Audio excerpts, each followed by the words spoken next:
I'm Fraser Sim, and I'm the chief of the Waipu Caledonian Society.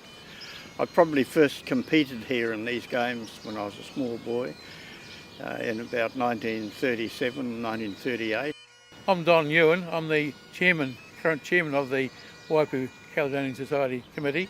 I've been involved with the games virtually all my life, introduced to it by my parents, and the very first games in Waipu were held on my great-grandfather's property not far from here, and after that the Caledonian Society bought this park, which is a freehold park owned entirely by the Caledonian Society, and each year we run games to raise funds for the maintaining and running of the park for the next year.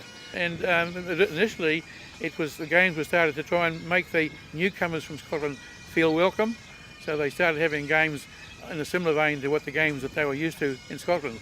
So they started off with mostly athletics and heavyweight events.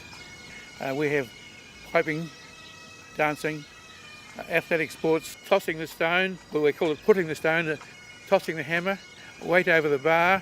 We have a weight for distance. The most spectacular event of all is tossing the sheaf. Now, the sheaf is made up as a bag of stuff with straw and other stuff to make up the weight, and that's an old tradition when they used to have wheat stacked, and they used to toss the sheafs of wheat up into the hay barns. That's where that tradition came from. So that's still a very popular and quite spectacular sport. There's also tossing the cable, which you mentioned. Tossing the cable, yes. Also very popular.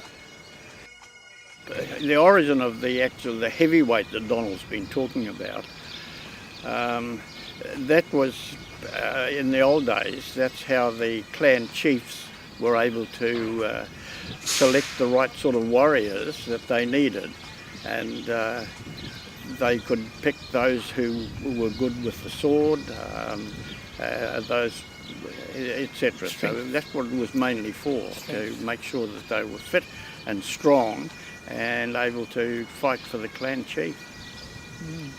In 1871, the very first games were held. Is that right? I can't remember what. Yeah. I think Anyhow, in 2021 we'll be celebrating the 150th games at this in Waipu, not at this park, but in Waipu. So that's how long we've been going. We're going 146 years at this stage, and it's a long tradition.